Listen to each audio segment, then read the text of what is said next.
Welcome to ComfortTV.channel news, bringing you verified and balanced news from Nigeria and around the world.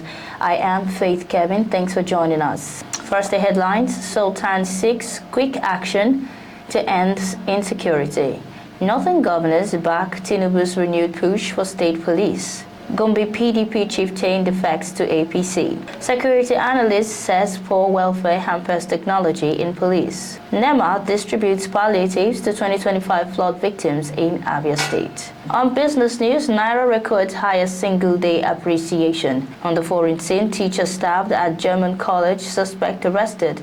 And on sports, 2026 World Cup, 16 countries qualify for tournament. Now the news. The Sultan of Sokoto, Alhaji Muhammad Sa'ad Abubakar, has called on the federal government to intensify efforts in tackling insecurity, particularly in northern regions still plagued by banditry and violence. He, however, praised President Bola Tinubu Ahmed for policies that have led to a noticeable drop in food prices across the country. The Sultan made the remarks during a town hall meeting and sensitization on the midterm achievements of President Bola Ahmed Tinubu's administration. While acknowledging the administration's progress in alleviating economic hardship, especially through improved access to food, he expressed concern that many citizens continue to live in fear due to the activities of armed groups. Represented by the Sarkin Yakingaji, Umar Sani, the monarch, also commended the launch of the Nigerian Education Nel Fund, a government-backed student loan initiative designed to support students in tertiary institutions.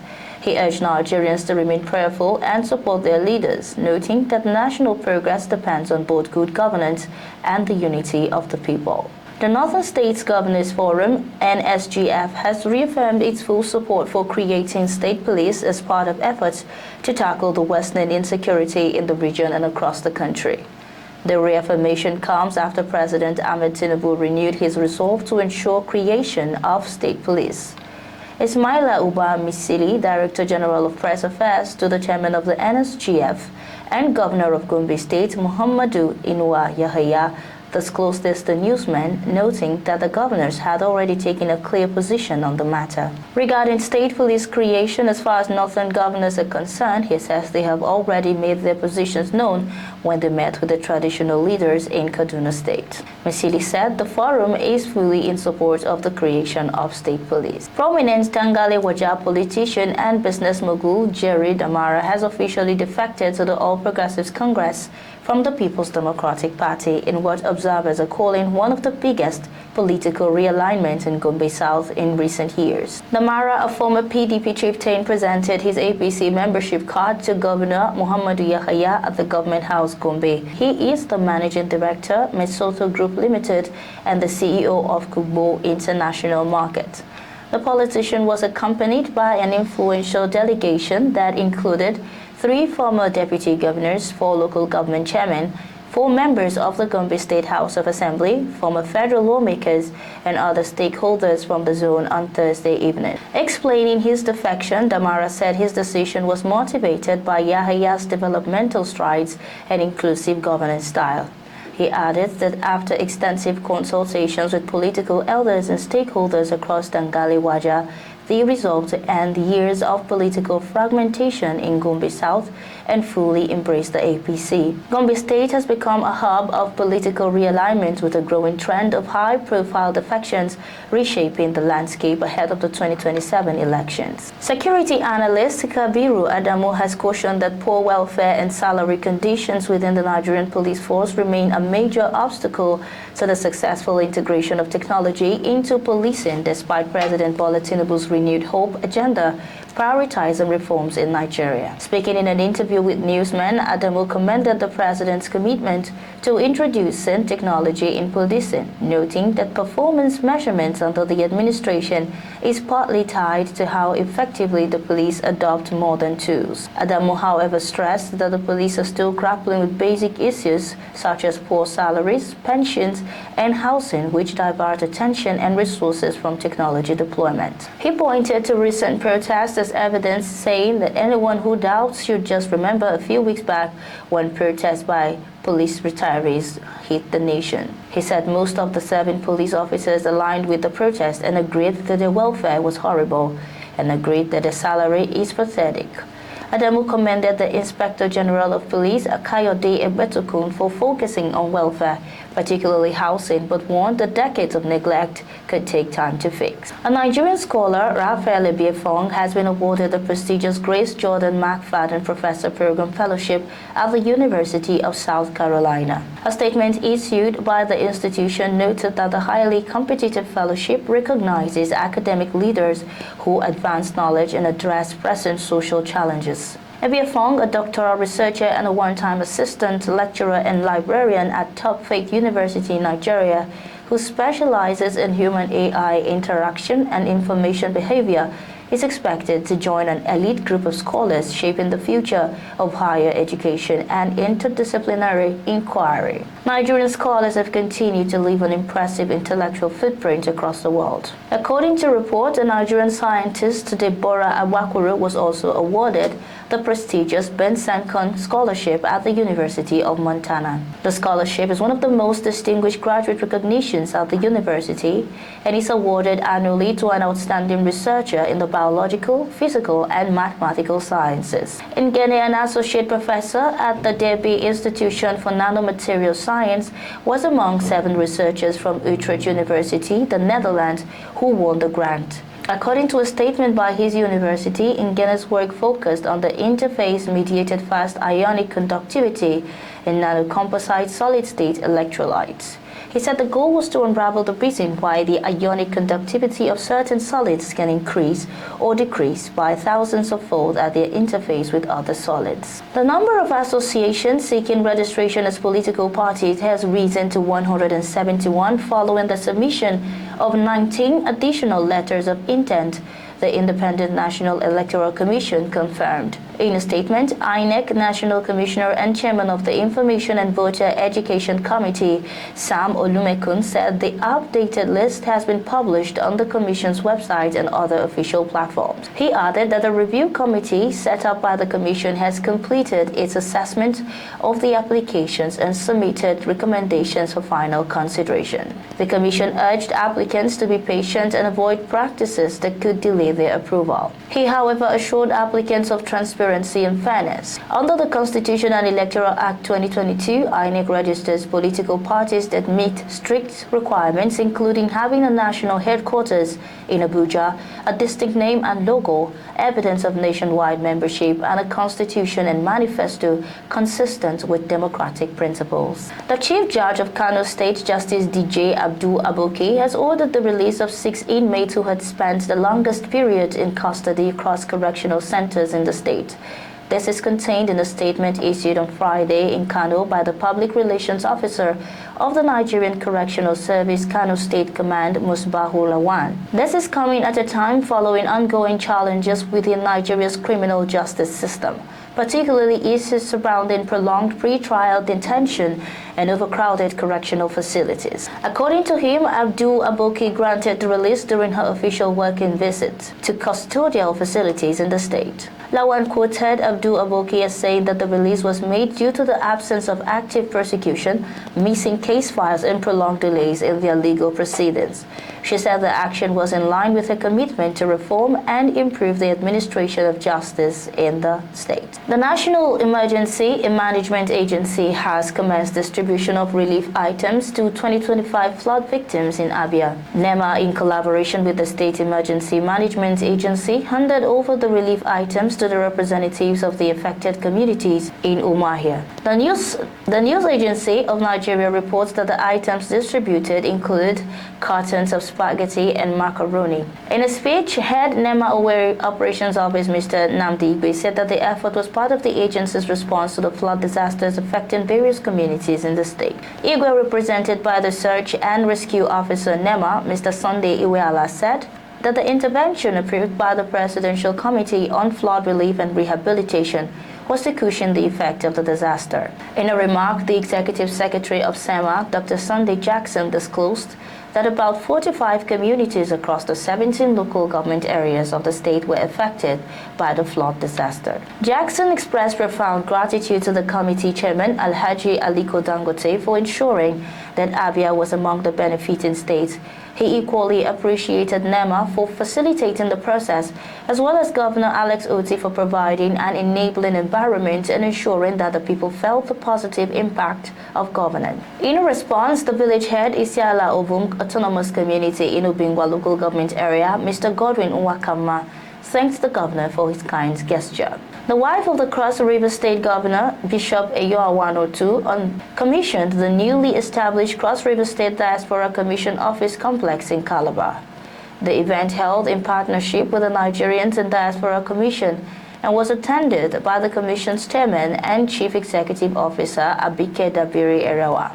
Speaking at the ceremony, Otu said the office will serve as a bridge between indigents of the state living abroad and their home communities. She said once the Diaspora Commission becomes operational in the state, it will help foster global partnership, investment and development to promote the socio-economic growth and prosperity of the state. In his remarks, Head of Media, Nigerians and Diaspora, Mr. Gabriel Odu, stated that the Diaspora Commission is ready to work. Dabiri Erewa, in her remarks, commended the state for leading the way by setting up a Diaspora Commission, urging other governors to follow suit. Chairman of the Cross River State Diaspora Commission, Otu Oko, also revealed that about 300 Cross River indigents abroad are expected to visit the state in November 2025 for the Diaspora Day celebrations. In a move to sanitize the solid mineral sector and protect investors from fraudsters, the federal government is embarking on the cleanup exercise of the sector by revoking mining license.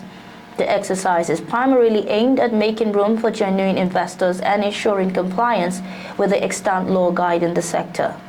Director General of the Mining Cadastre Office, MCO, Engineer Obadiah Okom, stated this during a live conversation on X themed a deep dive into the Mining Cadastre Office. The revocation order was approved by Minister of Solid Minerals Development, Dr. Dele Alake, and will involve expired, speculative and inactive titles. Income disclosed that MCO has identified and revoked 4,709 licenses, including 1,400 expired titles, 2,338 refused applications, and 971 notifications of grant where applicants failed to pay. Dismissing rumor that the exercise was punitive, the DG noted the revocation order was a deliberate sanitization process to weed out speculators who hoard licenses without adding value to the economy. The Federal Ministry of Art, Culture, Tourism and the Creative Economy has signed a memorandum of understanding with the National Sports Commission to develop a national arts, cultural, creative, tourism and sports innovation hub within the Moshood Abiola National Stadium precinct in Abuja. The agreement signed in Abuja is designed to harness the creative, cultural, and sports sectors for national development, youth empowerment, and global visibility. According to the plan, the hub will feature a National Museum of Arts and Culture, an entertainment arena and performance center, a youth creative and entrepreneurship center, eco-villas and eco-lodges, a family recreational park, cultural lounges and marketplaces, a mounted games arena, and a sports heritage pavilion. Speaking at the signing ceremony, Minister of Art, Culture, Tourism and Creative Economy, Hanatu Musa Musawa, described the initiative as a transformative partnership that aligns with President Bola Tinubu's vision for youth empowerment, economic diversification, and job creation. Both parties pledged to work closely to deliver a world-class innovation hub that will promote Nigeria's rich cultural heritage, empower youths, and stimulate economic growth through creativity, innovation, and sports. ComfortTV.channel news continues shortly with business, foreign, and sports news.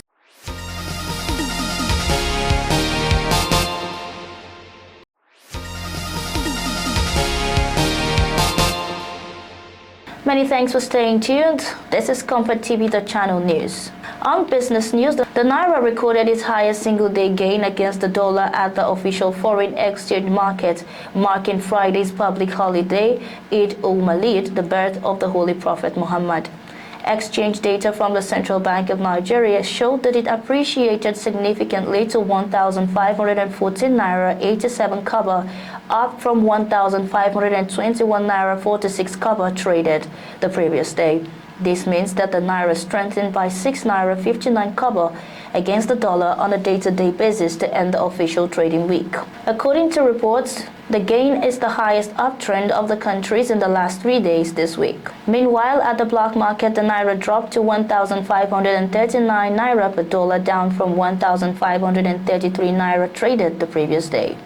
Accordingly, analysts of both foreign exchange markets indicated that the most populous country in Africa's currency recorded mixed sentiments in the weeks under review. This comes as Nigeria's external debt continued to rise to hit 41.49 billion naira on Wednesday, up from $41.46 recorded the previous day, according to the Apex Bank. Still in business news, the federal government has made tax identification compulsory for people getting involved in banking and allied services in the country. The tax ID is contained in the provision of the Nigerian Tax Administration Act 2025 Part 2, Section 4 of the legislation, which was recently signed by President Bola Tinubu. It says every taxable person shall register with the relevant tax authority and obtain a taxpayer identification card for the purpose of compliance with tax obligation. It also says every ministry, department or agency of the federal, state or local government shall register and obtain a tax ID. Also, Section 6, Subsection 1 of the Act also requires non-resident persons who supply taxable goods and services to any person in Nigeria to obtain tax ID, as they shall be obligated to pay tax in Nigeria.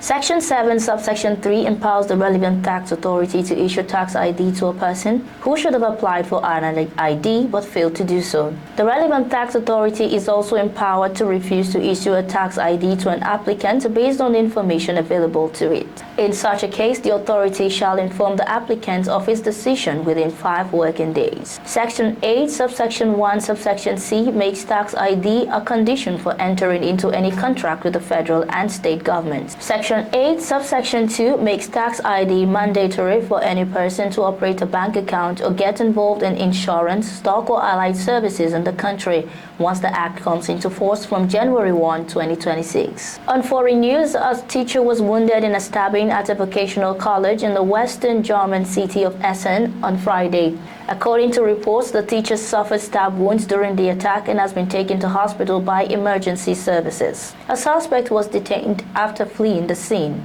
The police used firearms in the arrest, during which the suspect was injured.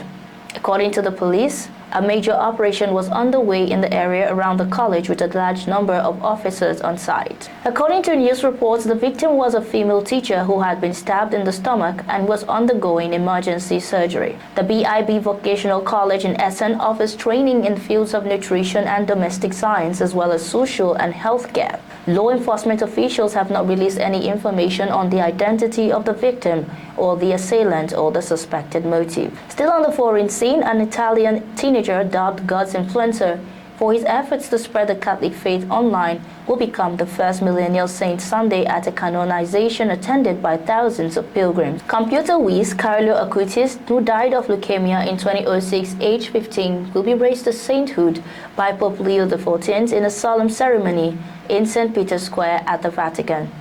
The teenager's body, dressed in jeans and a pair of Nike trainers, lies in a glass-walled tomb in Assisi, visited by hundreds of thousands of people a year. His canonization, initially set for April but postponed when Pope Francis died, will be watched by faithful on giant screens in Assisi, a medieval city and pilgrimage site in the central region of Umbria. And on sports, a total of 16 countries have qualified for the 2026 World Cup. Uruguay, Colombia and Paraguay secured their spots on Thursday following the penultimate qualifying fixtures in the South American zone. There were 3-0 wins for both Uruguay and Colombia, while Paraguay had a scoreless draw. The trio joined already qualified Argentina, Brazil and Ecuador from the continent. The World Cup next year will have a record 48 teams and will be co-hosted at the United States, Mexico and Canada, who all earned automatic qualification. Other countries who have already booked their places include Japan, New Zealand, Iran, Uzbekistan, South Korea, Jordan and Australia. A total of 43 will qualify through continental qualifying tournaments, while 2 more will secure their places in the Intercontinental Playoffs featuring 6 teams in March 2026. Still on sports, Mike Tyson and Floyd Mayweather have reached a deal on a potential exhibition fight in 2026. No date or location was given for the bout, but CSI said heavyweight great Tyson and undefeated multiweight champion Mayweather will meet in spring 2026. And that's our news bulletin for today, but before we go, here is a recap of our top stories. Sultan 6-week action to end insecurity. Northern governors back President Tinubu's renewed push for state police. Gombe PDP chieftain defects to APC. Nema distributes palliatives to 2025 flood victims in Abia. On business news, Naira records highest single-day appreciation against dollar ahead of public holiday.